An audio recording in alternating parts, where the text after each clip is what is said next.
Olá, boa noite a todos. Eu sou Fernando Sembranelli, do Health Nova Hub. A gente está aqui numa super live com muita gente boa para discutir a saúde corporativa do amanhã, né? As lições e os desafios que a pandemia trouxeram e nos fizeram repensar toda essa transformação que a gente está vivendo. Eu estou aqui hoje com o Adriano Londres, que é empreendedor na Arquitetos da Saúde, meu grande amigo Luiz Chicane, que é CEO da Bencorp e do Clube Saúde, meu amigo Alberto Gata, que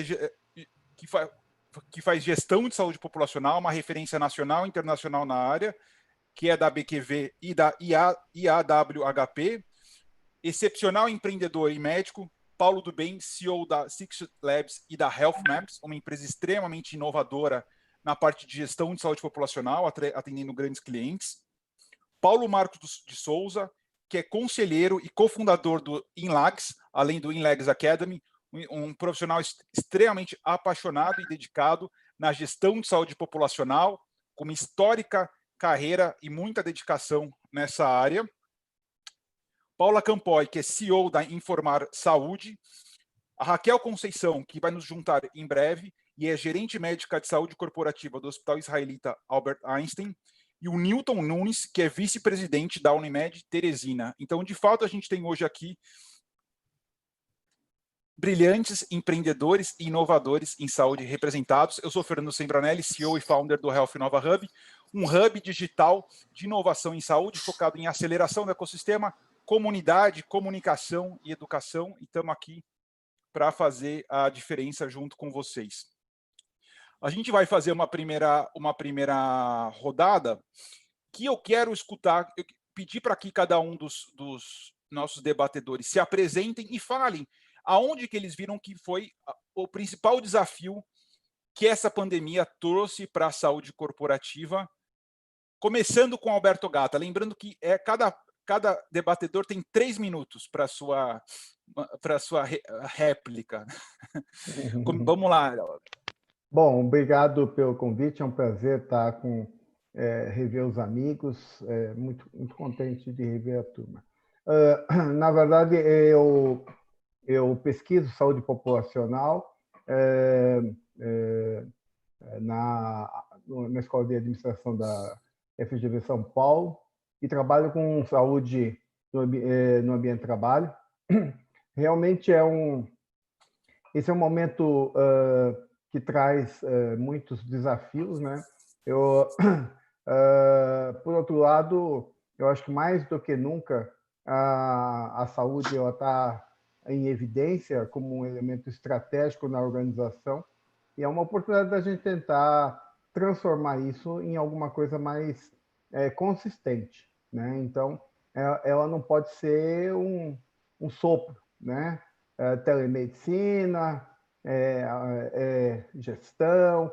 Eu acho que ela tem que estar amarrada em modelos lógicos, né? E o que eu tenho visto ainda nesse campo é muita espuma, né? Então, acho que hoje a gente pode discutir um pouco mais como é que a gente pode trazer consistência, perenidade dentro do sistema e na sociedade, né? Então, só para iniciar e aí depois a gente toca. Perfeito. Grande Chicane, apresenta um pouco aí do trabalho de vocês e os desafios que vocês têm visto. Beleza. Obrigado pelo convite, querido Fernando. Bom, eu sou dentista de formação. Durante 16 anos toquei a Dental Corp, era a quarta operadora de odonto, de assistência odontológica, juntamos com o Odontoprev. Fiquei um ano lá, fizemos um IPO em 2006. Em 2008, fundei a Bencorp, que faz gestão de benefícios e saúde ocupacional. Hoje temos uma carteira aí de quase 500 mil de vidas. Grandes empresas, Magalu, Brinks, Leroy, CCR, Vigor, etc. E em 2011, eu fui convidado a fundar um negócio aí junto com o pessoal da Líder Magazine do Rio, terra aí do Adriano, que era um cartão de acesso à saúde para os portadores do cartão Líder Card. eu me afastei da Bencorp, fui tocar esse projeto durante 2 anos e meio e acabei voltando e acabei ficando com as 2 operações aí e eu me divido nelas, né? O que eu estou vendo, Fernando, primeiro que no lado de Bencorp, as empresas nunca deram tanto valor ao nosso trabalho e nosso trabalho não é mais olhar apenas sinistralidade, dar alternativa de plano, mas é fazer parte de decisões estratégicas das empresas. A gente está em, sei lá, 15 ou 16 comitês de saúde dessas empresas que a gente atende e discutindo com a alta direção da empresa decisões, por exemplo, como com o Magazine Luiza, que lojas que vão ser reabertas em função de oferta de leitos, em função de curva de crescimento de Covid nessas regiões, estamos falando de 1.100 lojas em 650 cidades. Então, acho que a gente passou a ter uma relevância maior e como diz o Fersen lá da GP, eu acho que ao final dessa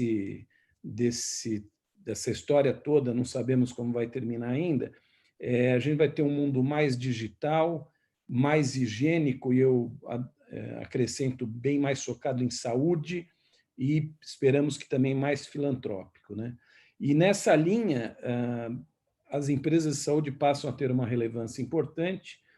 Concordo com o Dr. Ogata aí que essas alternativas que passam a surgir como telemedicina, a gente está indo aí para umas 100 mil vidas em telemedicina para atender esse nosso pessoal, tem que ter, acho que não tem volta, Brasil continental, com carência de atenção à saúde, com carência de médicos bem qualificados em vários locais, é uma solução, mas precisa ter uma evolução, começou agora esse jogo.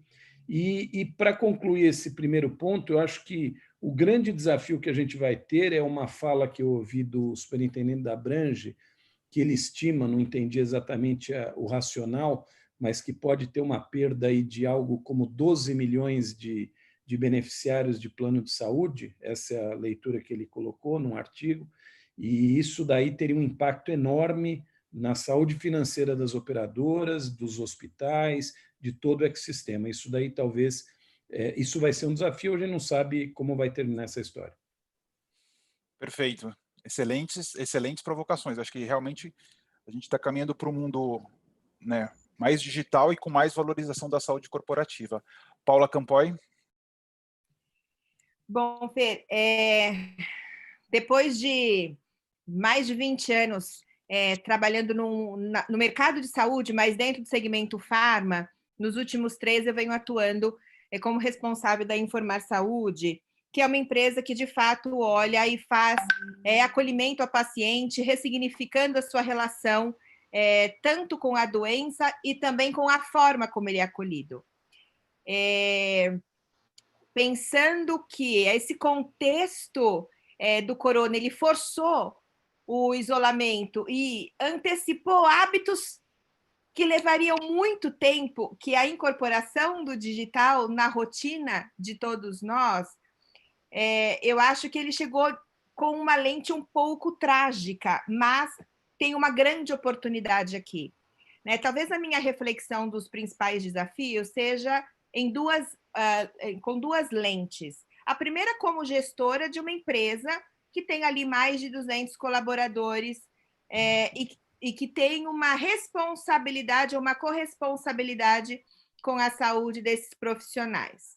E a segunda lente é, de fato, pensando como uma empresa que faz acolhimento aos profissionais que estão dentro de uma organização. Eu não vou me repetir, eu acho que, de fato, um dos principais desafios é você ter o processo onde você consiga incorporar uma gestão mais digital, menos analógica dentro das organizações. Então, ter uma governança empoderada por esta plataforma e por esta nova competência que se faz necessário trazer para dentro da organização. Mas eu ainda vejo que um dos principais desafios em frente a tudo isso é a gente olhar para a saúde mental, né, que sempre foi uma doença muito não olhada, né? Ou sempre foi um despreparo do sistema falar de saúde mental. Muito pouco abordada nos últimos anos, com uma estigmatização importante. Então, num cenário onde você tem aí desemprego, home office, que muda totalmente uma rotina de trabalho, de fato, nós estamos num momento de muitas incertezas. Com todo esse cenário, o burnout virou um tópico de saúde de primeira linha. Então, igual ao que a gente sempre falou de preocupação com diabetes, hipertensão, cardiopatia, saúde mental, para mim, ganha um destaque muito importante nesse momento. O Brasil ele já era um dos países mais ansiosos do mundo e agora eu acho que isso se potencializa. Então, olhar para isso com muito carinho, além de 2 outros grandes fatores, que eu só trago a reflexão, que é a comunicação no sentido da pessoa, do colaborador se sentir engajado num modelo onde a gente está no meio de uma transição, né? Muitos vão migrar para o modelo híbrido, outros vão continuar no modelo de home office, mas, de fato, o que a gente está fazendo agora não é um modelo estruturado de home office, é um modelo de isolamento onde você utiliza plataformas para se conectar. Então, a comunicação frente a este processo de mudança, eu acho que ele faz todo sentido e é um olhar que a gente tem que ter bastante forte para ele. Aí eu não vou esgotar tudo, é isso aí. Não, eu acho que essa questão da saúde mental ganhou espaço, e eu acho que, inclusive, do ponto de vista de investimento, na área de saúde, pelo menos nas startups, a gente viu a Zen Club recebeu hoje um aporte de 16 milhões anunciado, semana passada a Psicologia Viva de 6 milhões, né? Então você vê que esse segmento e os números são impressionantes de crescimento. De fato, essa questão, né? A minha irmã é psicóloga, agora está atendendo exclusivamente online, até por uma questão de segurança, mas esse é um segmento que está crescendo. Eu também tenho minha terapeuta online, acho que é uma prática que muda. Caríssimo Paulo Marcos, o que você tem visto e refletido nesse cenário tão desafiador? Obrigado, Sembranelli. Você sempre empreendedor, inovador. Muito bom encontrar com todos os amigos que fazem parte desse painel. Eu e o Adriano somos os únicos aqui cariocas fluminenses, o resto de São Paulo, mas, mesmo assim, eu e o Adriano trabalhamos uma vida em São Paulo. Olha, eu já tenho 45 anos, um pouco mais nesse negócio. Então, eu sou contemporâneo a muitas e muitas crises. Quando eu iniciei minha vida, não havia saúde corporativa praticamente. Hoje, eu me considero um ativista e um militante para a saúde populacional que engloba a saúde corporativa. Depois de uma vida na Amil, eu me aposentei e voltei para a universidade, onde fiz o mestrado e o doutorado em saúde coletiva. Na UFRJ, o foco é muito mais SUS, é muito mais o coletivo, mas acumulei minha experiência na saúde suplementar, na saúde corporativa, e faço pesquisa, dou consultoria, escrevo, enfim, lá no Instituto, e, mais que tudo, agito. Procuro trabalhar para um futuro bastante sustentável. Bom, essa crise foi muito ruim para muita gente, mas para o nosso setor é um freio de arrumação fundamental para coisas que estavam completamente perdidas e supersegmentadas, passem a ser integradas de uma forma responsável, de uma forma construtiva, mas principalmente colaborativa.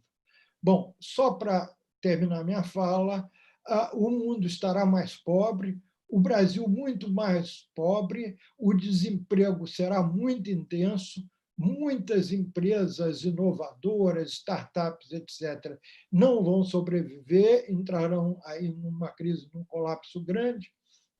Então, nós temos que repensar. Em 2000, há 20 anos atrás, nós fizemos um congresso, logo que a ANS foi criada, foi fundada, e o título do congresso, nós seremos 100 milhões no ano 2010. Já passaram 10 anos, isso só vem encolhendo, ver o relato da Abrange, que o setor vai encolher ainda mais. Um país de 210 milhões de habitantes, veja o tamanho do desafio e o tamanho da oportunidade. Então, para iniciar a nossa conversa. Excelentes provocações. Newton Nunes. Boa noite, Fernando. Obrigado pelo convite. Realmente estou muito honrado de participar de um painel como esse, com grandes nomes aqui da medicina, da saúde privada.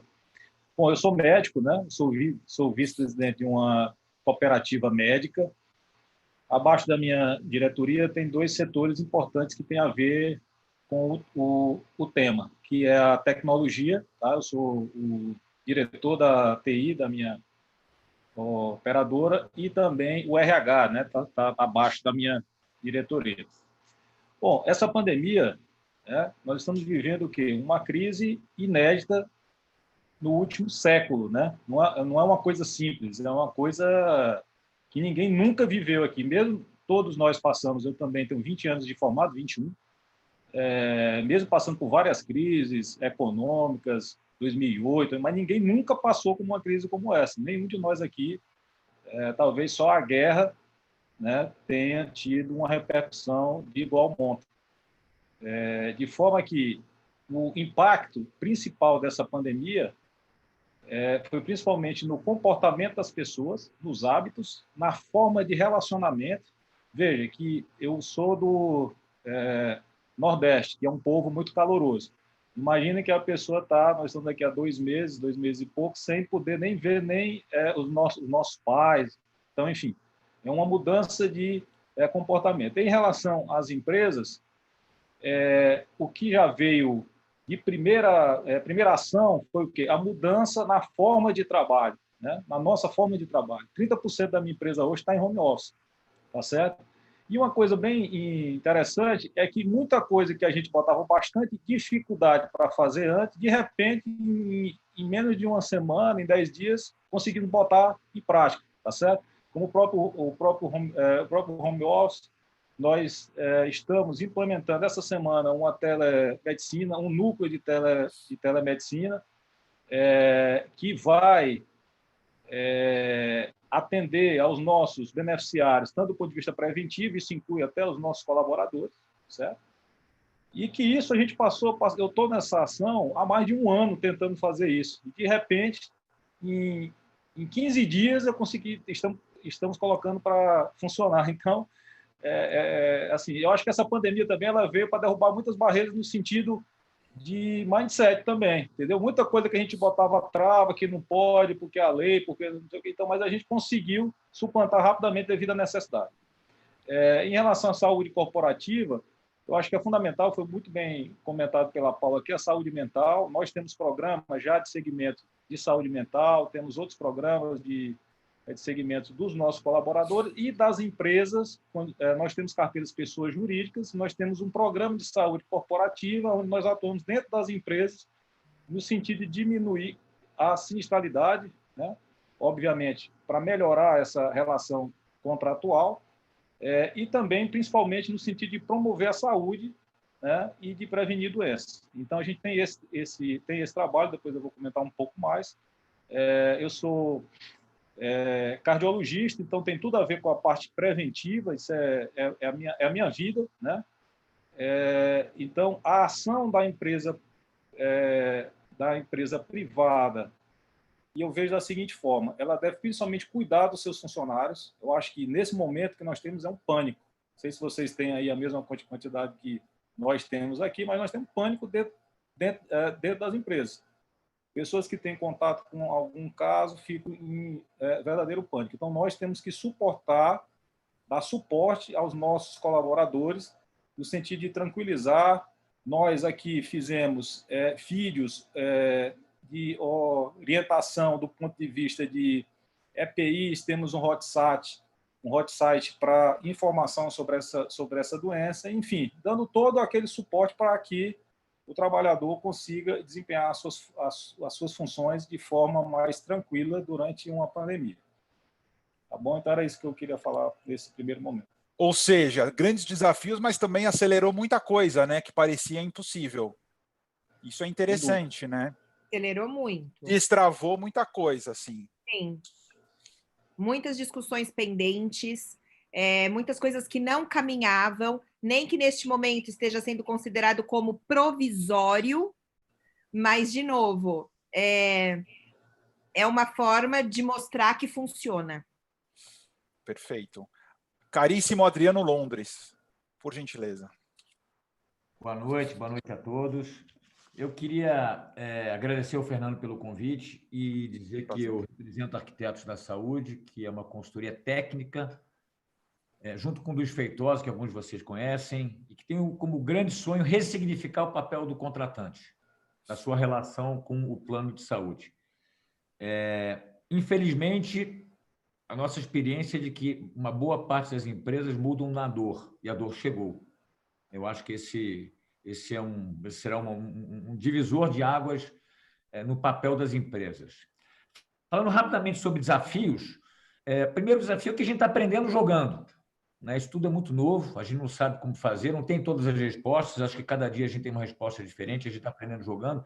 As empresas se viram obrigadas a colocar a mão na massa, essa é uma realidade, aquelas que estavam mais estruturadas, porque já efetivamente tinham um papel de protagonismo.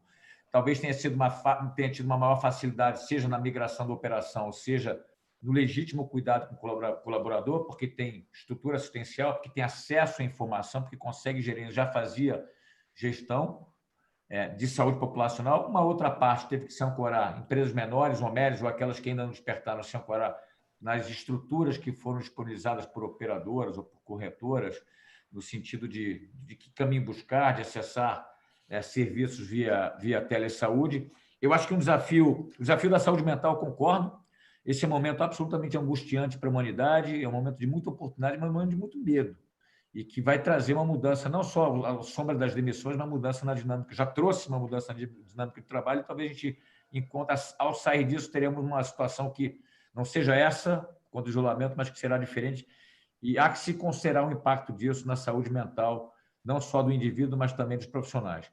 Eu acho que tem um desafio, a ANAP está lançando agora, nesse momento aqui, alguns minutos do observatório dela de 2020, e tem um ponto lá que é interessante, que é como que as empresas estão fazendo a gestão dos casos eletivos que estão sendo suspensos, caso uma parte desses casos que talvez não pudessem, não devessem ser suspensos, acho que isso é um desafio para o mundo corporativo, não tenho ouvido falar sobre isso.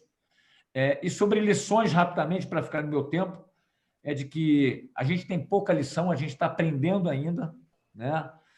De que, se eu for destacar uma vedete, a telesaúde já foi comentada aqui, mas não só a telesaúde como um facilitador de acesso em função do isolamento, mas como, eu acho que um player importante, uma ferramenta importante, uma forma de atendimento importante para ressignificar uma parte da forma como se dava acesso aos serviços de saúde, a importância das empresas se tornarem protagonistas. Acho que esse momento veio para ficar, empresas sentavam no banco passageiro e aquelas que têm papel de maior protagonismo estão conseguindo enfrentar isso, eu acho que com mais eficiência. E o último aspecto que eu destacaria é que eu acho que o fato do cidadão, né, do profissional, está tendo que ter consciência com cuidado com a sua saúde, porque é isso que está acontecendo com cada um de nós, não poder ir na rua, que isso seja uma semente para que se crie um terreno fértil de engajamento dele no pós-coronavírus.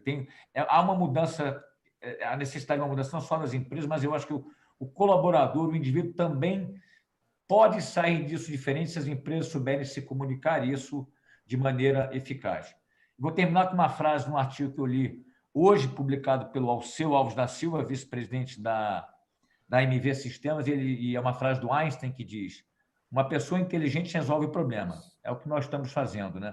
Mas um sábio previne. Nós prevenimos muito, não é prevenir a pandemia porque o mundo não sabia dela, mas é prevenir a estruturação de um sistema mais integrado, focado efetivamente na saúde, com um papel de maior protagonismo das empresas e engajamento dos colaboradores. Excelente, excelentes provocações. É o momento da gente aproveitar para mudar, né? E mudar E eu acho que eu acho que esse é o nosso papel, mas eu acho que essa mudança que vai ser pautada pelo digital é o que eu acho que vai ser o grande desafio dos líderes, né, de caminhar junto para fazer esse movimento acontecer. Paulo do Bem, tá aí, Paulo? Com certeza. Tá. Olá. Oi, boa noite. Boa noite, meu amigo. Ei, Fernando, obrigado pelo convite, boa noite a todos. Hoje à tarde, eu vi eu, na verdade, fundei, né, primeiramente o HelpMap em 2014, uma plataforma digital. Depois, em 2016, quando eu fiz 40 anos, eu resolvi o que eu vou me dedicar os próximos 20 anos da minha vida. Era um projeto chamado Six Labs, que é exatamente contribuir com a sustentabilidade dos sistemas de saúde. E hoje à tarde eu vi uma notícia que mostra que 25% dos gases de efeito estufa reduziram durante agora esses meses da pandemia. Nós voltamos a níveis de 2006 que, na verdade, nós nem deveríamos ter abandonado. A gente, na verdade, tem que baixar mais ainda se a gente não quer um aquecimento global catastrófico. Essa catástrofe que criou uma crise, por sua vez, criou um caos, né? Ela tem ensinado algumas coisas. Por exemplo, o desperdício, né? O sistema de saúde brasileiro, ele desperdiça muito. Tanto que hoje os prontos-socorros aí estão realmente com quem precisa ir. Na verdade, está até pessoas que precisam ir nem indo com medo, mas pela primeira vez está no pronto-socorro quem deveria estar, né? Eu acho que a gente vai ter uma fase aí que a primeira é controle de dano, vamos pensar assim, né? Na saúde corporativa tem questões, por exemplo, com essa questão, com a preocupação de transmissibilidade, todas as medidas higiênicas, profiláticas. Essa questão de saúde mental realmente é impressionante. O que já estava acontecendo antes da epidemia e o que isso vai gerar, já está gerando e vai gerar de sequela depois. E eu enxergo uma segunda fase que é de oportunidade de adaptação a uma nova realidade. Nós já estamos começando com essa questão da telesaúde, né? Eu acho que não é uma panaceia, ela vem para complementar, né, um modelo integrado. Ela tem seu papel, mas ela não vai resolver tudo. Mas ela vai passar, sim, a ser uma tecnologia cada vez mais presente, equilibrada e com presencial durante um bom tempo. E a lição de que, muitas vezes, infelizmente, a dor, né, como já citaram aí, a dor geralmente é que faz acelerar mais a transformação, né? Outro dia eu escrevi um artigo que mostra exatamente isso. Quem que acelerou a inovação, transformação digital na sua empresa? O CEO, o diretor de inovação ou o coronavírus? O coronavírus que acelerou essa transformação digital aí vertiginosamente, né? Então, a mensagem é uma mensagem, ao mesmo tempo, de desafio, né? Da gente ter que conviver aí, se adaptar a esse caos, essa crise, esses problemas, essa realidade que nós estamos passando por ela, mas principalmente da oportunidade de se transformar, da gente ter sistemas de saúde, de ter uma saúde corporativa mais eficiente e que a integração aconteça de fato, a gente deixe um pouco de discurso e parte para as ações realmente que vão melhorar a saúde das populações em geral, inclusive dentro das organizações. Perfeito. Acho que são excelentes provocações, né? E acho que a gente estava junto quando a gente estava lá no Vale do Silício e visitou a HealthTap, Paulo, em 2018. Sim, estávamos juntos. A gente estava junto visitando uma empresa de telemedicina investida pelo SEO do Google, pela Cosla Ventures, quer dizer, e aí a gente imagina que essa relação de telemedicina que a gente está vendo, que é essa relação de vídeo, quer dizer, isso é 1.0, né? Essa relação digital esse cuidado digital vai só evoluir de uma forma significativa.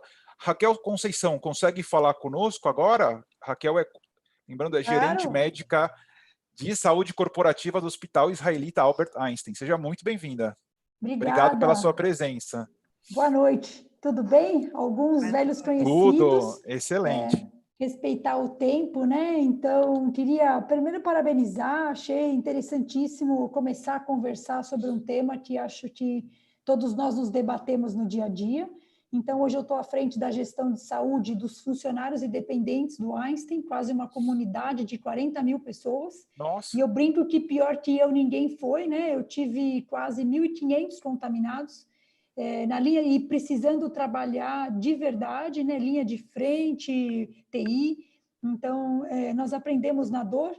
Então, como saúde corporativa, nós somos obrigados a quebrar paredes, a trabalhar em equipe, né? Não dá para o RH trabalhar separado da saúde ocupacional. A gente aprendeu a trabalhar em equipe, fomos obrigados a realmente usar a telemedicina como ferramenta.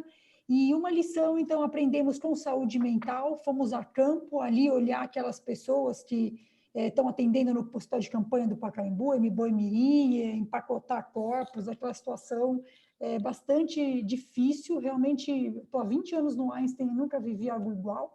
Então, nós trabalhamos, então, para ser bem resumida, realmente com muita organização, baseado em dados, baseado em predição, né? Então, trabalhamos muito fortemente em predição de afastamento, aprendemos a importância agora do Back-to-Work, dessa estratégia, então, a gente está entrando com um aplicativo, que é o Covida. Na verdade, ele é um aplicativo que a gente teve que fazer, não tem nada de diferente, mas ele é uma estratégia de monitoramento e testagem. Imagina trabalhar num lugar onde você tem 10 mil pedidores andando pelo corredor, loucos para trabalhar, eles pedem para eles, para a família, para o filho, foi bastante complexo, então a gente criou essa estratégia, uma estratégia de testagem, estratégia de proteção, e a fase que a gente está agora, então, é entender esses grupos, trabalhar de uma forma mais organizada, gestão das internações, rastreio disso, foi muito difícil entrar nos hospitais e conseguir informação dos funcionários. Eu tive 0 de óbitos, então eu me orgulho de falar que, Parabéns. Apesar de tudo, e ter planta no Rio de Janeiro, planta em Goiás e funcionário em Belém do Pará, a gente conseguiu segurar, quase que criando uma rede de proteção. Tivemos internalização de 100% dos casos graves para a UTI do Einstein, o que ajudou enormemente no resultado, mas foi uma conquista. Então, eu queria dizer que, realmente, enfrentar a pandemia é fazer saúde populacional na veia, é identificar o vulnerável, é identificar o grupo de risco com velocidade, incorporar a tecnologia, eu brinco que é a tecnologia necessária. Tem tranqueira e tem tecnologia que precisa, então, trabalhar baseado em análise, baseado em fatos, baseado realmente numa predição de afastado, quem tem que estar aonde. Então, essa seria a minha lição, somar forças, não dá para trabalhar sozinho, a gente realmente, o Einstein, para quem conhece, né, nós desenvolvemos tudo em casa, a gente tem essa cultura de, né, ser o melhor, ser o primeiro, nós tivemos que terceirizar, que contratar e que realmente contar com ajuda para poder vencer a pandemia. Hoje eu estou com 0 de pacientes graves entre os funcionários, eu estou com uma curva descendente já de infectados, desses 1.500, mais de 1.000 já estão de volta ao trabalho, eu tive 0 de disfuncionalidade, mas eu digo que, assim, se eu pudesse reescrever, a gente tem que trabalhar, a gente está fazendo mesa de crise desde janeiro, então é insano o ritmo, mas o meu aprendizado, então, é tecnologia, quebrar paredes, né? Olhar esse problema de vários lados, então, realmente aceitar ajuda, e eu acho que é assim que a gente vai. Como saúde corporativa, temos hoje uma carteira grande de clientes, e eu vejo vários níveis, né? Enquanto a gente está se gabando de estar voltando ao trabalho, eu tenho empresas agora reabrindo, eu não parei, né? Elas estão reabrindo, empresa de telefonia, de perfume, e como é que eles fazem para fazer essa estratégia, como é que eles fazem para abrir? Então, a gente tem diferentes níveis e a ideia é levar esse aprendizado para eles, para não passem o que eu passei, né? Eu acho que é isso, Felipe, para o Fernando, né? Para começar e deixar aí o espaço para todo mundo falar. Perfeito, perfeito. E eu acho que eu queria fazer uma provocação, Raquel, no sentido, quer dizer, como é que foi, você, desde janeiro, desde que o cenário começou, para você estar, né, num hospital de grande porte, como é que foi para navegar na tecnologia e na cultura? Porque uma das coisas que tem me impressionado muito é que muita coisa dos nossos hábitos teve que mudar. E a gente sabe que mudar hábito do ser humano é uma coisa extremamente difícil, né? Senhor Jesus! Então, é telemedicina. Então, nós fomos o primeiro a incorporar a telemedicina, primeiro a fazer o diagnóstico no Brasil, foi um ônus e um bônus. O hospital esvaziou, fez vupt, né? Todo mundo com medo, ali eu pego corona. A telemedicina foi uma necessidade, ela existe no nosso meio há 2 anos, né? Mas era aquela ferramenta assim, eu tinha 20 acessos, 30 acessos, né? Mesmo na minha carteira de 30 mil, o PA é muito legal, é muito mais legal ir no PA ganhar remedinho, ganhar testadinho do que usar o aplicativo. Então, a incorporação da tecnologia foi quase que na marra, as pessoas migraram para a telemedicina por medo, então elas passaram a usar, a gente aprimorou a ferramenta porque a gente percebeu problemas nela, né? Então, aprimoramos a ferramenta, incorporamos esse aplicativo para fazer o monitoramento dos casos, porque a gente acreditava no one-to-one, fazer o inquérito, medir temperatura na entrada, é impossível. É um monte de gente, então a tecnologia ela surgiu da necessidade, eu acho que a gente pôde, na dor, escolher realmente o que fazia falta, predição. A gente tem uma área de Big Data, mas ficava uma coisa tão difícil, né? A predição, né? E aí eu precisava saber para amanhã quantos leitos eu tinha que prever na rede, quantos funcionários iam estar fora da UTI, e eu precisava avisar a gestora, ó, contrata essa leva aqui que esse povo vai estar fora. Então, a gente aprendeu a incorporar isso, foi na marra. Meu medo agora, né, Fernando, é a gente perder essa conquista. Foi muito difícil incorporar a telemedicina, incorporar aplicativo, que as pessoas se relacionassem com esse aplicativo no dia a dia. Isso para o Einstein é muito difícil, assim, a gente tem desde copeiro até livre docente, médico, então tem grupos que adotam rápido, tem grupos que não têm nem internet, então foi bastante difícil, é desafiador, então a tecnologia eu espero que tenha vindo para ficar, e a gente o agora patamar da está mais tecnologia aberto. na saúde, né? Fernando, posso fazer um comentário? Por favor, professor. Professor. Não, é assim, sobre o que eu queria só colocar aí, 2 coisas que até conversei sobre isso com o Paulinho hoje. Bom, primeiro, assim, a minha experiência pessoal com telemedicina foi a pior possível, né? Assim, eu acho que a telemedicina hoje, eles funcionam como uma clínica popular. É totalmente desconectado com a rede, não tem coordenação do cuidado, ele é um conselheiro, resolve o seu probleminha na hora, mas aquela falta de coordenação do cuidado que a gente via no consultório, a gente passou para o digital, né? Então, resolver probleminhas do dia a dia e dar analgésico, anti-inflamatório, não é coordenação do cuidado, né? Então, assim, eu vejo, assim, a gente vai ter que separar o joio do trigo, porque você fez uma lista aí, mostrou 18 empresas de telemedicina, não é possível ter 20 empresas de telemedicina fazendo serviço de qualidade nesse período. E hoje a gente está vendo, saiu na imprensa americana nessa semana, e a gente está vendo aqui a enorme queda na produção assistencial dos serviços hospitalares, diagnósticos, médicos, né? E aí a gente viu hoje a notícia na imprensa do corte de salários do Einstein e do Sírio, e isso traz um impacto em clima organizacional. Acho que é mais um negócio que vai sobrar para a Raquel, né? Porque a pessoa... Pô, já estou aqui na linha de frente ainda, Saúde mental aqui tá difícil. Não, com certeza, com certeza. É bem complicado, porque nos Estados Unidos, assim, quando a Paula falou em saúde mental, o número 1 em saúde mental nos Estados Unidos é impacto financeiro. Então, não adianta a gente passar filminho de meditação, de relaxamento.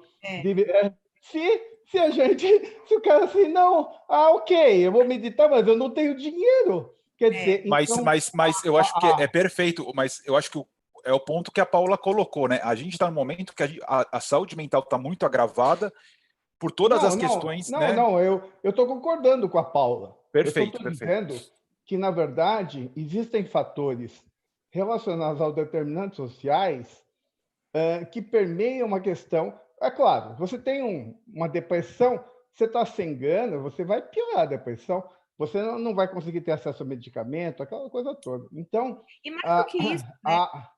a discussão, por isso que eu sempre, para encerrar assim, as provocações assim, eu pessoalmente não gosto muito do termo saúde corporativa, porque é um neologismo meio brasileiro, né? Eu acho que quando a gente fala em saúde populacional, a gente está falando assim, a pessoa não é uma ilha, né? Quando a gente fala de saúde corporativa, a gente está achando que a pessoa ela está na empresa, mas ela está no mundo, né? Então, o contexto social ele é super relevante.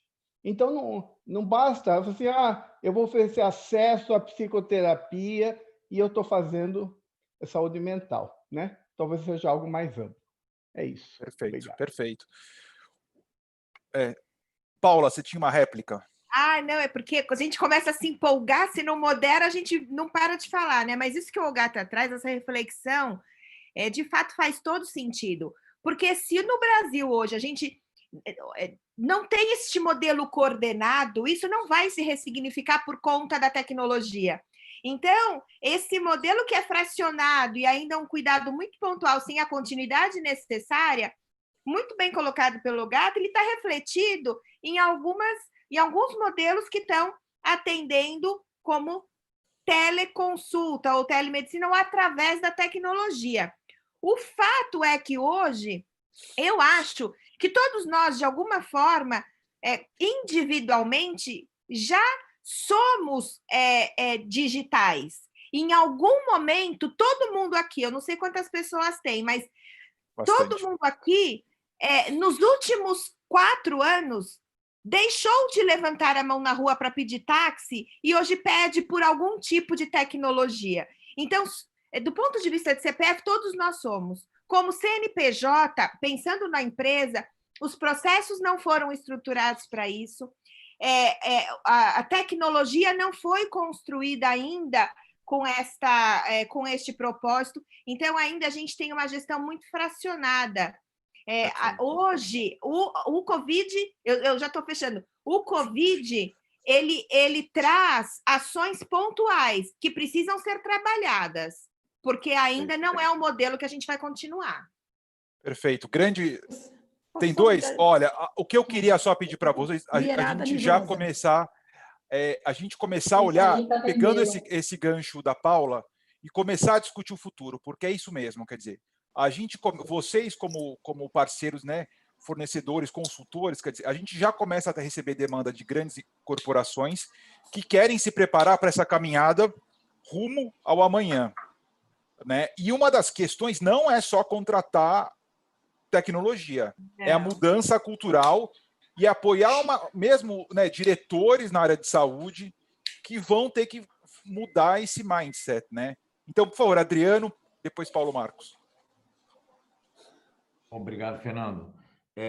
Eu acho que o primeiro passo que eu recomendaria para uma empresa que está disposta a repensar o seu papel ter um diagnóstico, porque as empresas são entubadas ou são metralhadas com soluções que são parciais e sem necessariamente conhecer a sua realidade. Então, eu acho que o primeiro passo de qualquer empresa que está disposta a mudar a sua postura é entender qual é o seu diagnóstico para, a partir daí, traçar um plano de ação. Qualquer outra coisa fora desse contexto será um paliativo. Pode trazer uma solução, vai ser uma solução de curto prazo, e tomar muito cuidado com os enormes aventureiros que existem, ainda mais num cenário como esse. Eu, só para não deixar de comentar, concordo com o Ogata, a telemedicina está sendo fundamental nesse momento, mas está longe de ser o ovo em pé. A gente carece de um sistema que integre todas as informações do paciente, por exemplo, entre as quais aquela que é gerada pela telemedicina.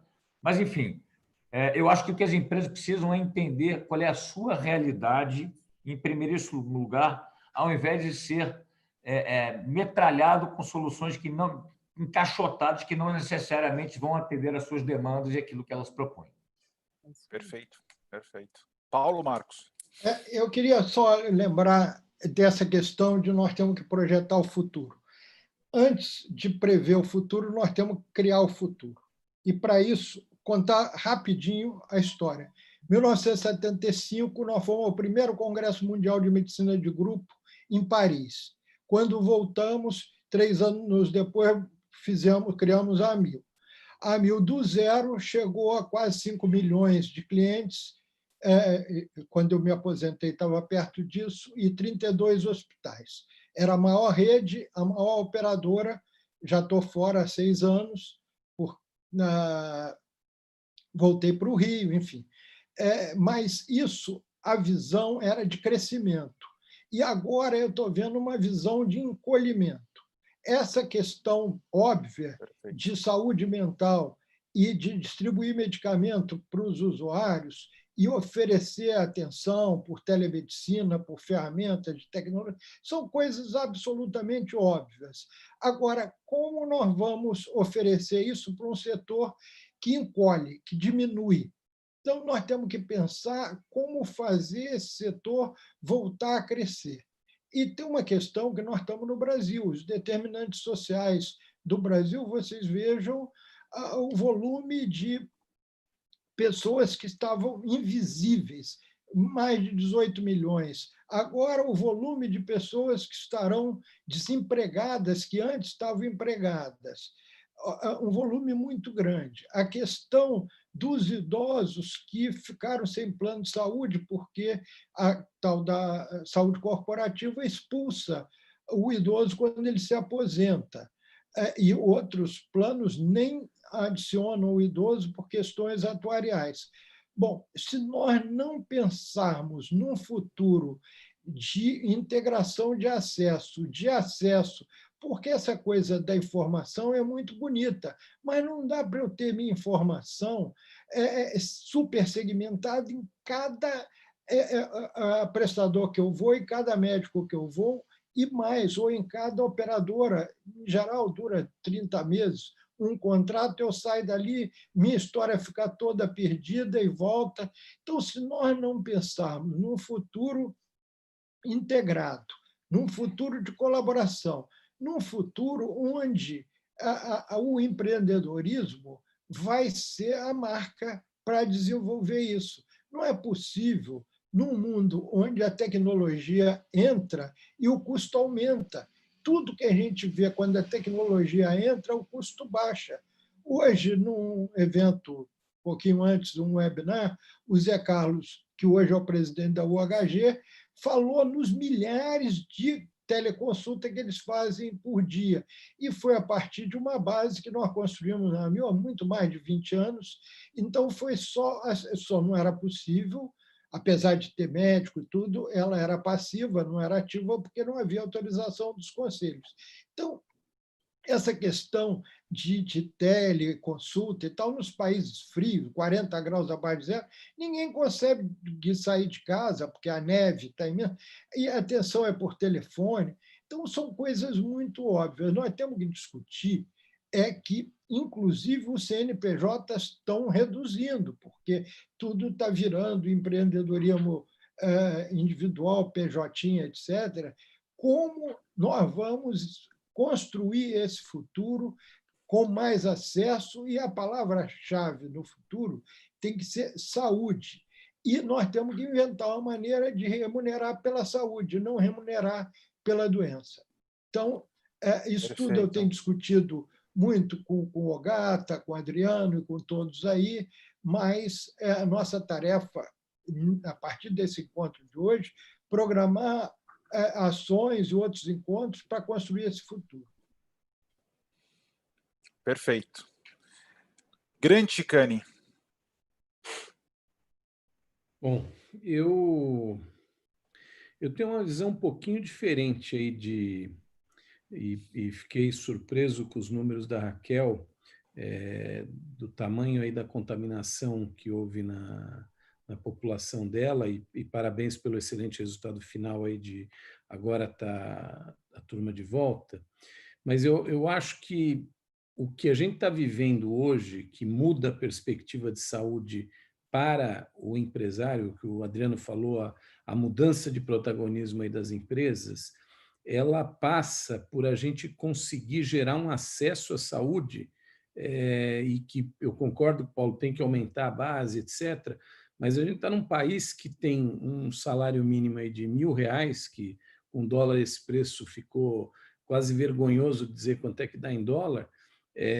Como é que a gente vai conseguir trazer acesso num país que tem uma população, e os números têm aparecido agora de mais gente entrando no nível abaixo da pobreza, etc., como é que a gente cresce esse bolo com um custo de saúde tão exagerado? Quer dizer, eu acho que tem um desafio aí na mesa, concordo, o digital tende a reduzir custo, na saúde isso daí não está acontecendo, pelo menos até agora não ficou evidente para mim, não vejo isso daí aparecendo. Eu acho que a gente tem que pensar, até como players importantes aí desse segmento, como é que a gente vai gerar um acesso a um brasileiro cada dia mais empobrecido, agora desempregado, a questão mental mais, o Gata falou, a fome aí não tira qualquer perspectiva de equilíbrio que possa fazer, independente da atuação do Zen Clube, etc. Eu acho que a gente tem um desafio grande de garantir ou de proporcionar um acesso a um povo cada vez mais empobrecido, né? Eu queria ouvir o que vocês acham que é possível, ainda mais num país que a gente tem uma regulação intensa, vamos chamar assim, de um órgão regulador, a gente tem uma concentração aí de hospitais e de operadoras, então, se olhar, o Paulo falou, não tem mais plano individual, mas se for pegar o momento de crescimento aí de Amil, o que teve de operadoras aí consolidadas, como é que a gente cria um ambiente mais competitivo e que ofereça um acesso melhor aí para o brasileiro? Excelentes provocações. Eu queria, para os nossos debatedores, a gente já tem muitas provocações aqui, tem muitas pessoas que conhecem ou que estão interagindo com vocês aqui pelo nosso bate-papo, então, assim que puderem, interajam com eles. A gente já tem algumas perguntas, daqui a pouco a gente já vai começar a trazê-las também, né? E quem está assistindo, tanto pelo YouTube quanto por aqui, mandem as suas perguntas e provocações, que também a gente vai buscar consolidá-las, tá bom? Newton Nunes, você que está em Teresina, né? A sua Unimed, ela representa o Piauí inteiro? Só para a primeira pergunta. Eu vou ativar o seu som.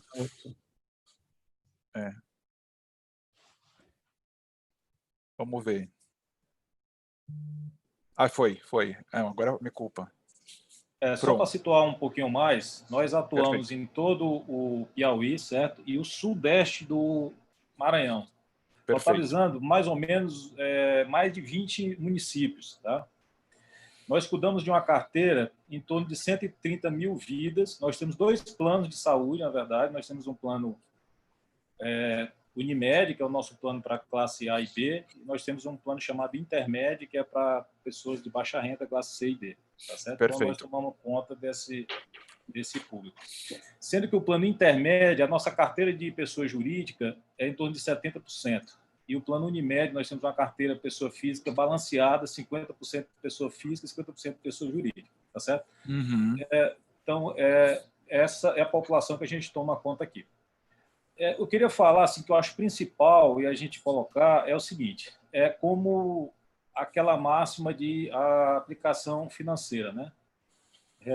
Assim, históricos não vão garantir futuros.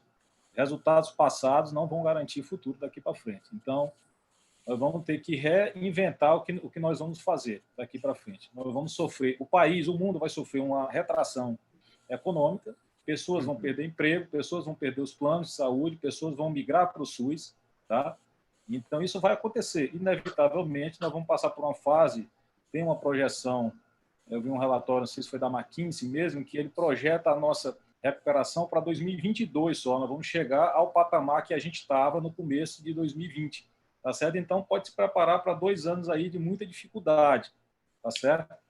Mas eu acho que as empresas elas têm que continuar fazendo a mesma coisa que elas faziam no seguinte sentido: elas têm que entregar, em relação à saúde, elas têm que entregar o valor. Tá? Tem um conceito que a gente chama de VOI, né? Que é o valor sobre investimento em saúde, né? Que ele deriva do ROI, né?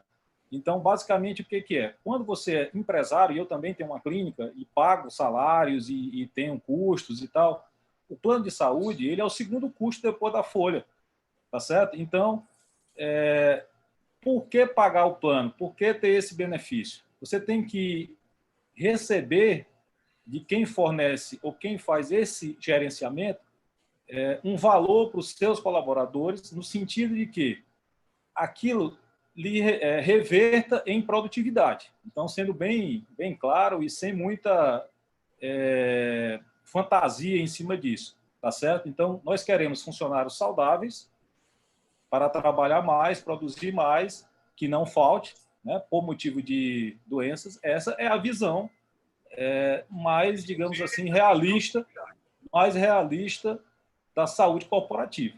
Tá certo? É lógico, tem todo um conceito de cuidado, de bem-estar. O funcionário que ele se sente acolhido dentro da sua empresa, ele não sai dela, porque isso passa a ser um benefício que, às vezes, um pequeno aumento para ele mudar para outra empresa, ele não vai, porque ele sabe que ele está sendo bem tratado dentro daquela empresa. Tá certo? Então, quando ele percebe que está sendo cuidado do ponto de vista da sua saúde, então isso é bom para o funcionário, é bom para a empresa, porque aquele funcionário ele fica mais engajado, mais produtivo. E eu acho importante, do ponto de vista de tecnologia, eu sou um fã incondicional de tecnologia. Então, eu acho que a tecnologia ela tem um potencial enorme ainda, que está longe de ser explorado. Nós estamos aqui no 10% do que ela pode ser, certo? Então, a tecnologia ela pode gerar uma massa de dados enorme. Imagine vocês juntando os dados da saúde, saúde ocupacional, com a saúde ambiental, né, com a saúde individual, certo? Você consegue identificar perfis de risco dentro da sua empresa que você vai trabalhar melhor para que ele não adoeça.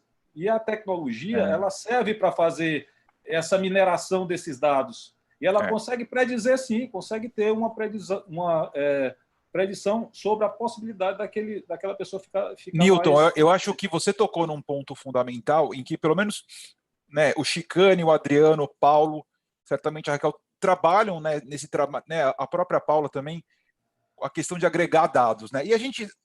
E a lógica, isso é super lógico, né? Mas na prática, eu queria, né, eu não sei quem, assim, na prática não é fácil, né? E a gente vai ter que talvez ter uma disciplina olhando para frente de ter essa sistematização de consolidar e de analisar e de fato ter desse data, né?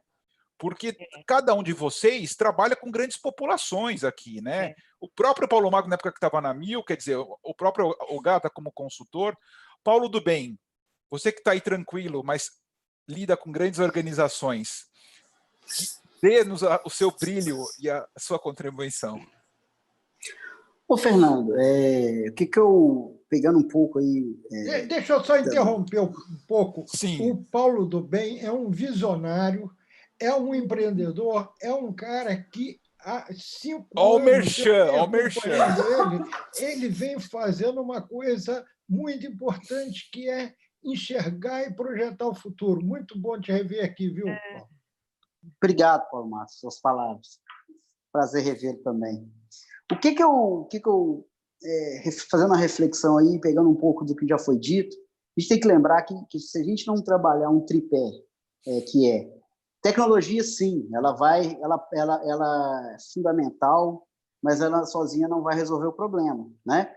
O que o Ogata falou, não adianta a gente fazer teleconsulta num modelo de saúde que não está desenhado para coordenar cuidado e para gerar valor.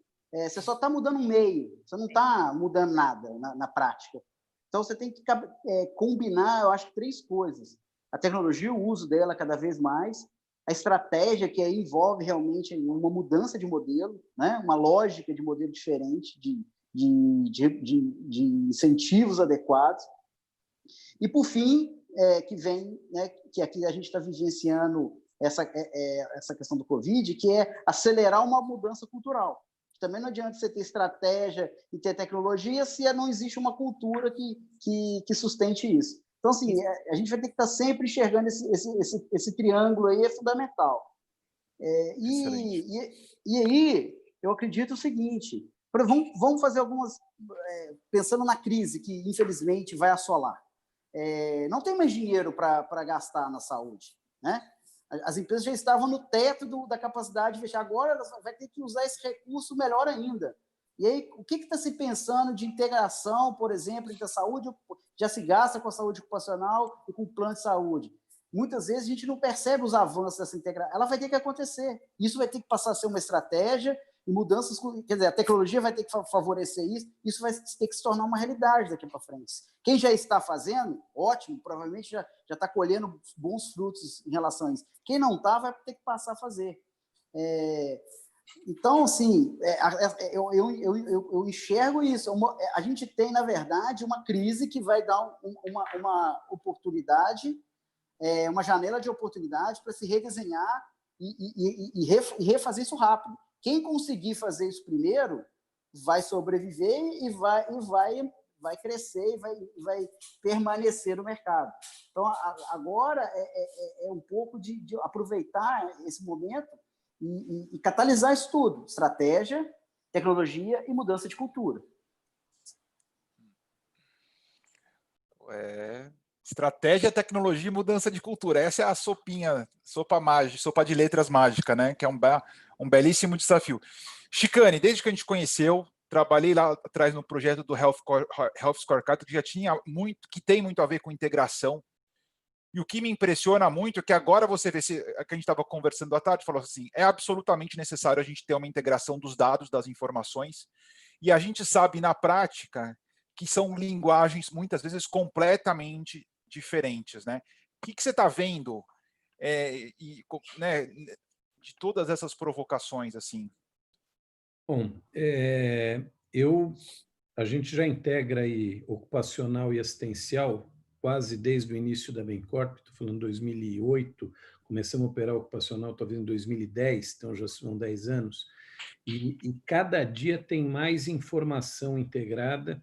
Agora a telemedicina está servindo, inclusive, como um balizador no afastamento de profissionais, e você pega numa empresa muito pulverizada, ou uma Magalu, ou uma Brinks, tem 300 sites aí com pessoas, e o pessoal está com muito medo. Vocês devem ter visto uma matéria aí do metrô, 3.100 de 8.400 colaboradores do metrô estão afastados por várias coisas e até Covid. Esse é o que está no texto do Estado 2 dias atrás.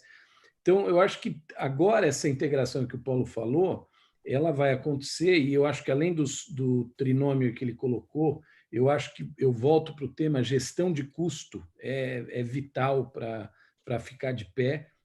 A gente pode tratar, por exemplo, o caso do Einstein, que é um polo de excelência, etc., mas tem que ter esse olhar de gestão de custo, e o que a gente tem feito a cada dia mais é integrar o que tinha, por exemplo, que você fez lá com o MIT, lá no Health Scorecard, com um software de ocupacional, que é o SOC, com o OMIE, com a parte financeira, quer dizer, você está...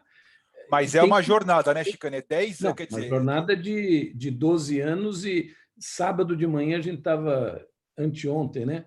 Eu estava num pré-comitê de sinistro aí de uma empresa cliente, porque, por incrível que pareça, não sei se vocês estão vivendo isso, mas mudou o home office e mudou o nome para Health Office, né? O que está se trabalhando é um negócio inacreditável.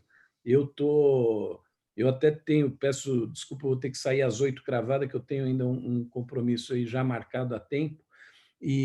Mas o que eu tenho visto aí tivemos, por causa da loucura toda, fizemos esse pré-comitê no sábado cedo, e eu lembrei, você está me falando isso, Fernando, eu lembrei, até citei você falando, olha, lá em 2008 ou 10, talvez tem 10 anos, a gente estava sonhando em trazer esses dados para a mesa, e agora você consegue já ter um sistema preditivo ainda engatinhando, mas que você vai alimentando, como qualquer sistema preditivo, aí precisa de cada vez mais informação, mas eu acho que os resultados estão aparecendo. Você tem como mostrar um indicador de gestão de custo, de redução e de melhor alocação do recurso, não é cortar o custo, mas quem não estiver olhando para isso vai... Acho que o desafio é maior, né? Sim. Mas eu acho que, acima de tudo, não é um turnkey, né? É uma jornada. E isso que é o grande desafio. Não adianta a Raquel falar, eu quero contratar a solução XYZ, e não interessa o valor, porque não é a hora que você contratar, você ligou e vai estar tudo pronto, né? Você vai começar a ter os indicadores. E esse, talvez, gente, seja das maiores frustrações que você pode ter. Tem muita coisa que vai precisar amadurecimento, né? Então, acho que isso é uma questão importante. Aqui a gente tem aqui a gente tem diversas provocações. A Kátia Mota: vocês não acham que as pessoas estão se familiarizando com a teleconsulta por causa da pandemia e que isto será um facilitador no telemonitoramento dos pacientes crônicos? Essa é uma pergunta para vocês. A saúde digital, de fato, nasce agora, né? Olhando, como é que vocês veem isso? O Gata, quer dizer, você vê que de fato tem... Quer dizer, o Gata colocou uma experiência capenga, mas, de fato, eu acho que a única forma da gente fazer o que o Paulo do bem colocou, o Chicane, né? Quer dizer, de fato, eu, por exemplo, sou paciente crônico e, cara, me senti completamente órfão, mesmo tendo plano de saúde durante essa pandemia, quer dizer, porque ninguém estava monitorando minha saúde mental, ninguém estava nem, assim, muitos dias eu esqueci de tomar meu medicamento, quer dizer, e ninguém dá o feedback, quer dizer, coisas simples que poderiam gerar valor para toda a cadeia de saúde, né? E não só para mim.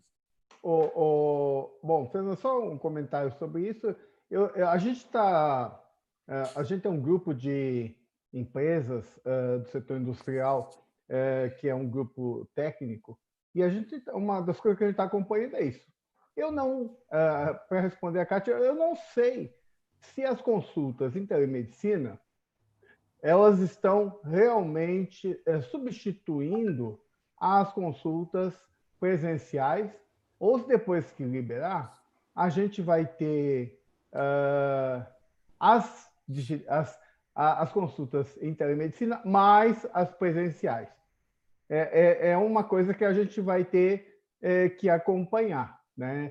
Eu não tenho essa convicção de que a qualidade do cuidado nos atendimentos de telemedicina atualmente vão dar uma experiência positiva, né, do paciente, para que ele realmente fique encantado com o digital, né? Eu acho que a gente vai ter que analisar esse fenômeno, né? E ao comentário sobre essa concentração de prestadores, vai ficar mais concentrado ainda, né? Então, o que o Chicane fez é assim, eu acho que a competição vai ficar mais complicada, porque certamente a concentração vai piorar. E alguns, né, ele comentou do varejo, o varejo é um N muito grande, mas muito complicado. A gente tem muita gente no varejo que ganha só comissão, não ganha salário. E aí o custo do plano é maior que o salário dele, né? Então, e como é que vai monitorar, gerenciar o comportamento dessa galera, né? Então, assim, eu acho que, como o Paulinho falou, a gente tem que avançar na agenda. Eu acho que a gente tem que avançar na agenda com novas ferramentas, mas mantendo os modelos que a gente defende. O Triple Aim, o modelo de cuidados crônicos e os atributos da atenção primária, né? E não inventar em modelo lógico, né? Mas tem que avançar, porque senão a gente só vai trocar uma ferramenta por outra num carro capenga, né? Respondendo a Kátia, eu gostaria de introduzir 2 pontos.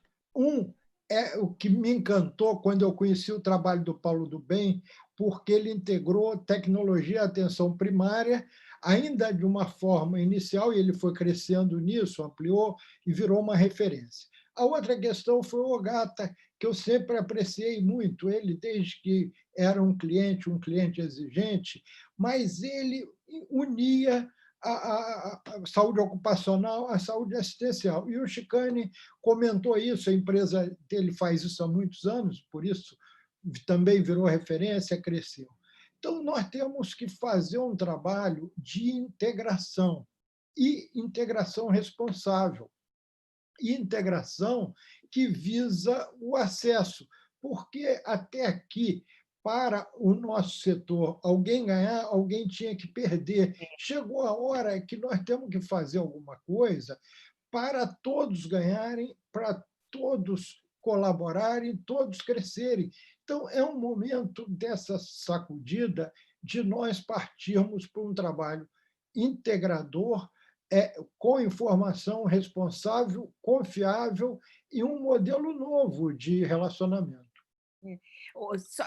Fernando, eu só queria conectar com a fala do Dr. Marcos Paulo, dizendo que, de fato, eu acredito que a gente deveria resgatar a questão da economia colaborativa, sabe? Porque isso nunca foi, de fato, uma realidade, e a saúde precisa disso, olhando a necessidade de ressignificar a saúde do Brasil, né? Então, é a integração mesmo de players que muitas vezes tem aí uma competência, uma competitividade direta, mas buscar o propósito do porquê nós estamos aqui todos os dias, né? Então, pensar mesmo que para você ter uma melhor qualidade de dado, eu preciso integrar com o colega que está fazendo um serviço complementar, gerar um nível, um tipo de informação muito mais qualificada em prol da saúde. Então, eu queria resgatar esse conceito. E do ponto de vista de saúde, de teleconsulta, eu acho que não tem uma coisa ou outra. Não será 100% telemedicina ou 100% do que era antes. Eu acho que a gente tem que entender que cada vez mais os modelos híbridos fazem sentido, a forma como a minha mãe é acolhida é diferente da forma como o meu filho é acolhido. Então, entra aqui nesta equação mais um elemento que é o perfil do paciente, de que forma que aquele paciente ele vai ter o melhor resultado, o melhor engajamento no tratamento da sua doença. Porque, afinal, como alguém colocou aqui, o Covid ele trouxe essa consciência do autocuidado. Então, cada vez mais, compor esta equação para que a gente entenda com quem a gente está falando, de que forma vai ser efetivo aquele acolhimento, que para uns pode ser 100% digital, para outros vai ser um modelo híbrido e para outros vai continuar sendo necessário ter a relação com o médico face-to-face a cada 15 dias. Né? E não existe certo e errado, existe hoje cada vez mais a pluralidade dos perfis que a gente está se relacionando. E aí, de novo, todos os players, pensar na economia colaborativa, porque o serviço privado no setor de saúde pode estabelecer muito um apoio para o setor público. Né? Como é que a gente junta tudo isso em prol da saúde? A gente está falando de saúde, o Brasil é o maior sistema de saúde universal do país. Tem muitos problemas? Tem sim, mas ainda assim, tem 75% da população sendo atendido por ele nesse momento de pandemia. Né? Então, como é que a gente faz para, de novo, resgatar valor, de novo, em prol de um elemento único, não importa a jornada. Qual que é esse elemento? É a saúde. Perfeito. Raquel e Adriano, a gente, assim, não só, acho que a todos, na verdade, né, mas Raquel, Adriano e Newton, para fazer a próxima, assim, a gente está num momento, muita coisa interessante, digital, estratégia e uma mudança cultural. A gente começa a ver como fazer essa gestão dessa mudança cultural, digital e estratégica na organização, né, na visão de vocês. Eu acho que, de fato, isso é uma provocação que a gente tem sido provocado diariamente. Eu queria trazer aqui, né, dessa visão de futuro, e para essa incorporação eu não vejo outro caminho a não ser realmente, né, centrar na pessoa, centrar no que é importante para essa população. Não dá para negligenciar que eu tenho um empobrecimento populacional. A gente passou por 3 etapas aí na pandemia, né? Primeiro é o medo, tem empresas que estão aí na fase do medo, eu tenho a fase da doença propriamente dita, eu tive óbitos, tive mortes, tive internados, e a fase de desmontar a barraca do hospital de campanha e ir para a guerra, né? Então, eu só vejo essa incorporação e essa mudança com novos modelos de remuneração. Olhando como perfeito. prestador que nós somos, né? Não existe dinheiro novo. O dinheiro acabou, né? A gente não pode mais colocar no sistema honorários absurdos, superfaturamento, supercodificação. Nós somos aí, tomamos uma chuva, né, de preço de EPI, medicamentos novos, e acho que todo mundo passou por isso. Então, sem rever o modelo, trabalhar dentro de sistemas que realmente permitam o reconhecimento do valor e a remuneração através dele, eu acho difícil fazer a mudança, sendo bem sincera, né? Com um olhar populacional, como é que eu pego esse dinheiro que está ali afundado em uma peça ortopédica, eu pego esse dinheiro e faço investimento em educação, faço investimento em um sistema de prevenção de saúde mental. É difícil você mudar essa lógica do sistema, ainda mais que todos nós que somos gestores somos também cobrados por resultado no fee for service. Então, eu vejo essa questão, eu vejo a questão de realmente avaliar a utilidade, a sustentabilidade dessa inovação. Então, é bacana você ter um aplicativo, a gente tem aí N listagens, mas eu acho que o Chicane trouxe bastante, o Ogata, enfim, acho que todos nós estamos na mesma pegada de que isso tem que estar integrado, né? Então, uma solução tem que atender. O ocupacional, ele é assistencial, ele é ocupacional, os dados precisam ser usados para gestão, e não dá mais para a gente trabalhar. Às vezes a gente vai em empresa, né? Vocês devem ver o mesmo que eu, eles têm 12, 14 prestadores, né? Um que olha dado, um que faz a ginástica, um que faz a nutrição. Isso é impossível, isso não é um ambiente que vai favorecer esse novo normal. E só para completar aí, né? Para mim, o novo normal é começar por quem precisa. Então, a gente afastou da linha de frente o crônico, a gente afastou o idoso, a gente afastou o imunodeprimido. Como é que eu faço ele voltar? Ele tem que voltar para o mercado de trabalho, eu não posso excluir essas pessoas para sempre. Como é que eu faço elas voltarem? E como é que eu faço com que, né, as pessoas saudáveis que estão em home office ou que saíram de suas posições de vendas ou de lojas, quando isso abrir, como é que eu enfrento o coronavírus até que efetivamente eu tenha tratamento? E a última pilar aí que eu gostaria de jogar para discussão é a questão da equidade. É muito fácil a gente estar com plano de saúde, com dinheiro, né? A gente brinca que o branco foi para a praia, para o seu condomínio ali em Itu, em Atibaia, e as pessoas que estão aqui na cidade, assim como a gente viu nos Estados Unidos, eles estão aqui trabalhando e estão se contaminando. Então, como é que dentro desse cenário eu preciso garantir a equidade para que as pessoas tenham pelo menos as mesmas chances e a gente não perpetue essa curva de óbitos que hoje atingiu aí um dos números maiores aí do nosso país. Então, essas são as 3 frentes que eu vejo para a gente discutir, deixar espaço para vocês. Obrigado, Raquel. Grande Adriano, como é que você vê essa transformação nas corporações? Porque vai ter muito, assim... Eu acho o seguinte, eu acho que, e a Raquel tocou num ponto importante, a gente só vai deixar de ter o foco no negócio e passar a ter o foco no paciente, na eficiência, quando a gente mudar o modelo de remuneração. Esse é um ponto muito pouco abordado. Tem elos da cadeia onde quem paga a conta nem sabe quanto ele ganha. Além disso, ele é conflitante. Quer dizer, olha o que está acontecendo com os hospitais dos Estados Unidos. No Brasil é diferente. Trabalhei muitos anos nos hospitais. O sistema se acostumou a estar ancorado no modelo onde o volume é que remunera. E ter que trocar o pneu com o carro andando é uma dificuldade enorme. Mas eu acho que o que a gente tem que ter como foco a gente precisa sair de um foco onde é um negócio às custas do paciente e sim gerar resultado a partir do melhor cuidado do paciente, produzindo mais eficiência, passa pela tecnologia. A gente clama por mais saúde, não tem dinheiro, Raquel colocou aqui, concordo 100%.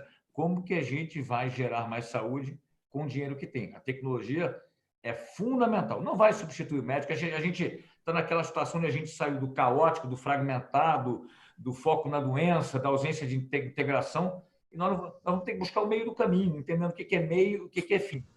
Mas eu acho que, se eu pudesse deixar assim, o que é óbvio que eu vou dizer assim, o norte é o que é melhor. Acabou o tempo que, eu acho, não teremos mais espaço de ganhar dinheiro às custas de uma prestação de serviço que não é integrado, não é eficiente, não é focado em saúde. A gente precisa produzir mais eficiência com o dinheiro que tem. Fazer isso é colocar o paciente, de fato, no foco. Agora, se não mudar o modelo de remuneração, a gente não vai sair do discurso. Perfeito.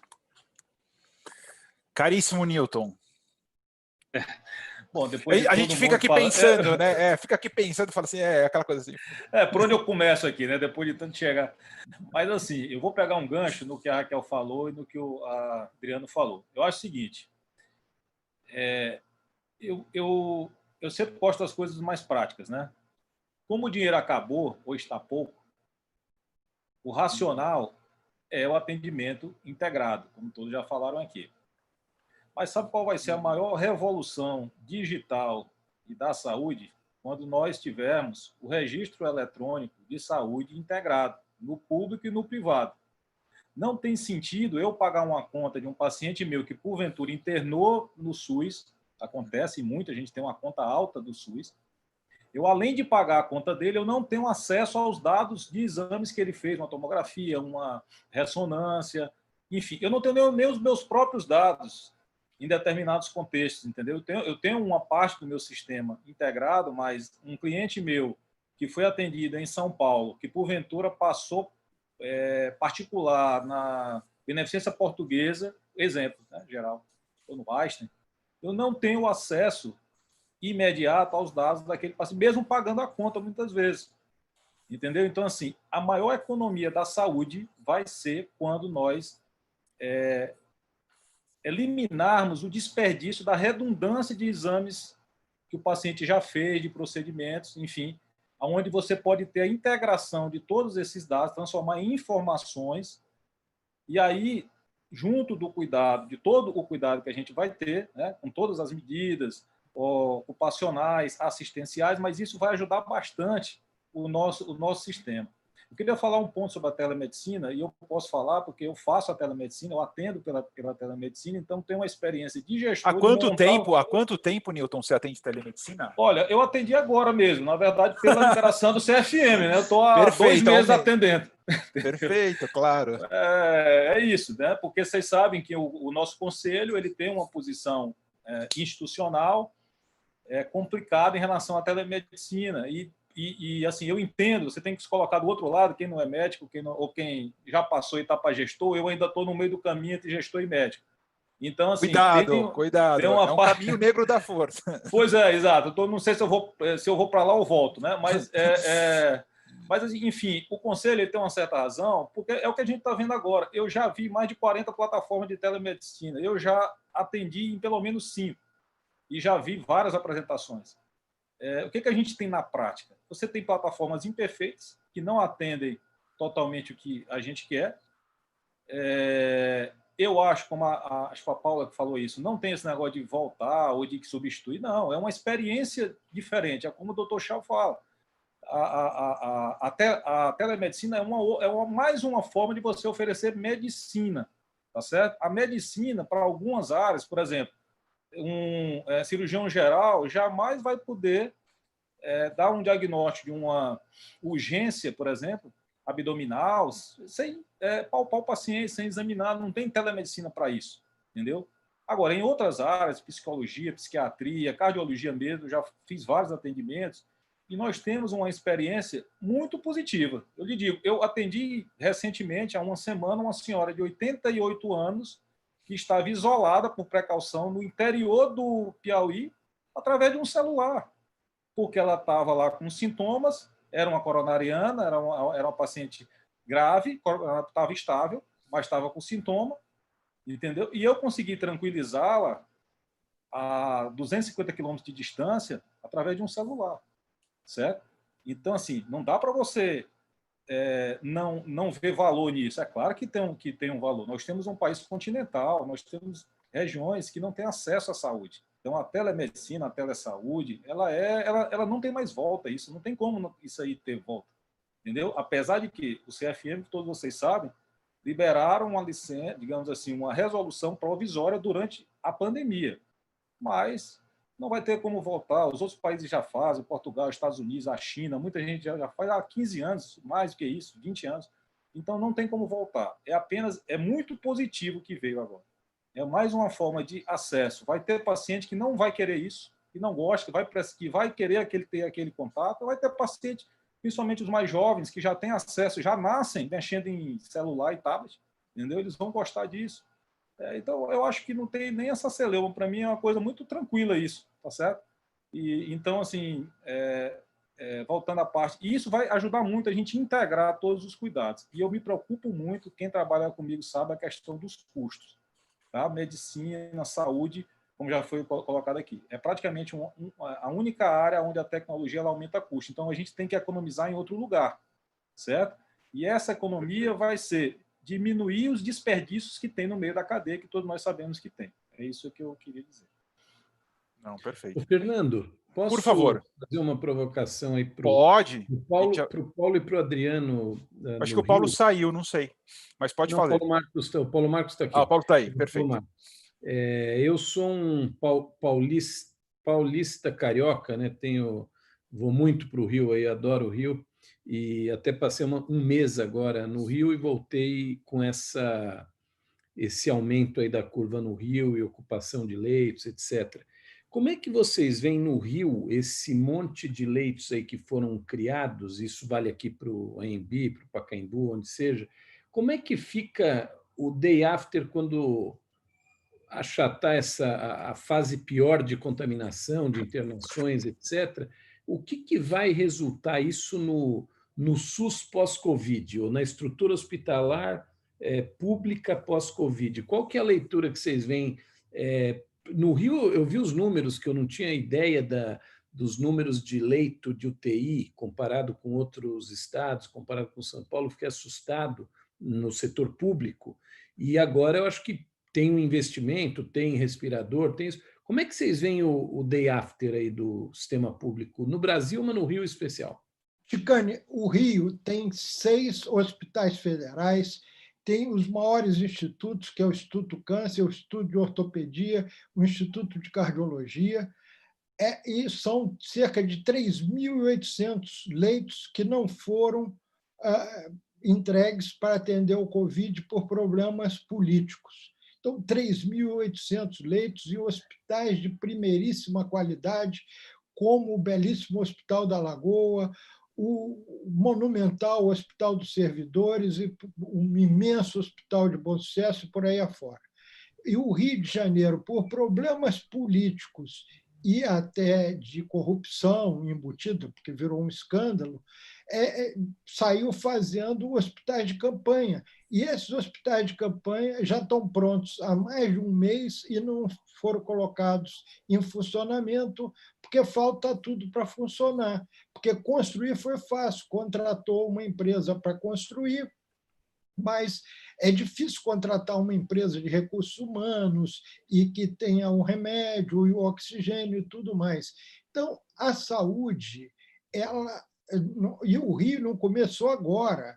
O Rio, eu me formei aqui na Universidade Pública, a Faculdade Nacional de Medicina da UFRJ, estudo na UFRJ já há 5 anos, desde que me aposentei, fazendo um mestrado e doutorado, e estou muito vinculado à pesquisa desse setor público. É um descalabro, não existe nada parecido no mundo. Nós temos excelentes médicos, a Rede DOR nasceu aqui no Rio, cresceu aqui no Rio, a AMIL nasceu aqui no Rio, cresceu aqui no Rio, o Bradesco Saúde nasceu e cresceu aqui, Sul América nasceu e cresceu aqui, enfim. Mas nós estamos vivendo uma questão de óbitos por 100 mil habitantes, só fomos superados pelo Ceará e pelo Amazonas. É um caos. Vou falar, acho que o Paulo já resumiu bem. Os diversos indicadores que a gente observa caracterizam que um dos principais problemas é na estrutura do sistema de saúde do Rio de Janeiro, que, como o Paulo colocou, a gente vem passando por crises há décadas, anos. Quantas intervenções já aconteceram no Rio de Janeiro? Então, infelizmente e vergonhosamente, como o Carioca e o Paulo, eu acho que o que o Rio tem a ensinar é aquilo que não deve ser feito. E os números mostram isso. Eu acho que a gente não é uma solução de curto prazo. O problema não nasceu agora, essas crises já aconteceram. É o único estado brasileiro que tem 6 hospitais federais, não há integração alguma. Eu, infelizmente, não vejo com boas perspectivas uma solução disso de uma maneira mais estruturada, independente da pandemia. Não vejo isso no curto e médio prazo. Perfeito. E todos Bom, esses leitos de hospital de campanha, qual que é o destino pós-Covid? O que se faz com isso? Vira uma Vila Olímpica lá fechada, nem dá para virar, porque o Anhembi vai ter que voltar a fazer feira, o Pacaembu Na vai verdade, ter os que hospitais voltar. de campanha, né, eles são hospitais de baixa complexidade, onde são colocados leitos, a estrutura é bastante simples, né, os recursos humanos, então, posso falar pela minha instituição, eles vieram muito dessa aproveitamento da ociosidade dos setores, então, para a gente, houve um aproveitamento da mão de obra que ficaria realmente parada, então a gente teve um aproveitamento, uma capacitação dessa mão de obra, os poucos novos contratos são por tempo determinado, então eles sabem que tem hora para acabar, esse equipamento e esse material, por ser um material mais simples, ele vai ser revertido para a sociedade, então mesmo nos hospitais que a gente administra, muitos eram materiais dessas unidades que foram deslocados para lá, e esses novos, por exemplo, o caso do Boi-Mirim, que foi construída uma ampliação de leitos com doação da iniciativa privada, ele, em definitivo, fica para aquela comunidade, a gente cuida dessa população também, então ele é uma doação para a comunidade, já era necessário, então ele foi criado para ficar. Pacaembu, nós temos no bloco E do Einstein, são mais 20 leitos, eles já foram feitos pensando em desmontar, e esses leitos eles vão substituir os ativos, então não vai ter sobra. Claro que a gente gostaria que isso não precisasse ser feito, então esse é o reaproveitamento de materiais, e o Einstein vem doando bastante para as áreas aí mais necessárias, então Amazonas, Pará, são feitas grandes doações até para contribuir e não ficar com isso parado, né? No Rio, nós temos excelente. 2 hospitais de campanha que foram construídos e são operados pela Rede DOR. Esses estão muito simples, estão funcionando muito bem, estão ajudando muito. Agora, os que foram entregues para o que chamado OS, as OS poderiam ter boas intenções ou não, mas não consegue operá-los porque não tem credibilidade com o recurso humano para contratar médico, então ela põe edital para contratar, mas não consegue contratar, e não vão conseguir operar. Tem a parte boa desses hospitais de campanha, que eles podem ser desmontados e não vão virar elefantes brancos, como nós tivemos o legado da Olimpíada e da Copa do Mundo aqui no Rio de Janeiro. Mas é um absurdo se a gente tinha leito um prédio com ar refrigerado, com tudo feito, infraestrutura, não ter ativado esses hospitais. E eu só estou falando nos públicos. Tinham hospitais benemerentes aqui também, como a Santa Casa, com 700 leitos, absolutamente fechado, porque é uma questão também política, é um caos. Fernando, a gente vai encerrar. Meu Health Office continua aqui, eu vou ter que... Não, a gente vai encerrar porque a gente vai fazer a nossa foto final dos debatedores. Então, sorriam. Não deixa eu avisar. Passar perfume, peraí. Olha, foi muito bom, Fernando. Eu gostaria de ficar horas aqui conversando. Não, mas verdade, foi bom. É muito Agradeço, curto. Mas tem que ser... Parabéns, Fernando, pela iniciativa. Sorriam. Parabéns, excelente. Foi. E assim, o que eu gostaria também de destacar é que, de fato, hoje a gente teve aqui diversas pessoas de Teresina, Rio de Janeiro, a Isabela Abreu, da Red Fox, destacou o papel da inteligência artificial, né, para no futuro da saúde corporativa. O Ricardo Joseph coloca a provocação de quando todas essas questões que são colocadas, algumas até óbvias, entre aspas, vão ser implementadas. E a verdade uma das preocupações, eu acho que tem muita coisa boa liderada por todas as corporações aqui presentes. Eu acho que a gente vai deixar essa discussão disponível no nosso canal Health Nova Hub no YouTube, porque, de fato, o Paulo bem, vocês atendem o Brasil inteiro, né? E o grande desafio é que isso tem que chegar no Brasil inteiro, quer dizer, o nível de gestão da saúde populacional, saúde corporativa, vai ter que subir numa velocidade, não vai dar para esperar mais 10 anos, né? Eu acho que, acima de tudo, a gente tem uma urgência muito grande com essa transformação, né? A mudança de modelo de remuneração, a questão das integrações, de estratégia. O digital vai trazer um choque na cultura muito importante, então a gente vai voltar com esse tema. Gente, super obrigado. Até mais. Obrigado a todos. Forte abraço a todos. Até mais. Curtam lá o nosso canal no YouTube. Tchau. Obrigado. Um abraço. Uma boa noite. Boa noite.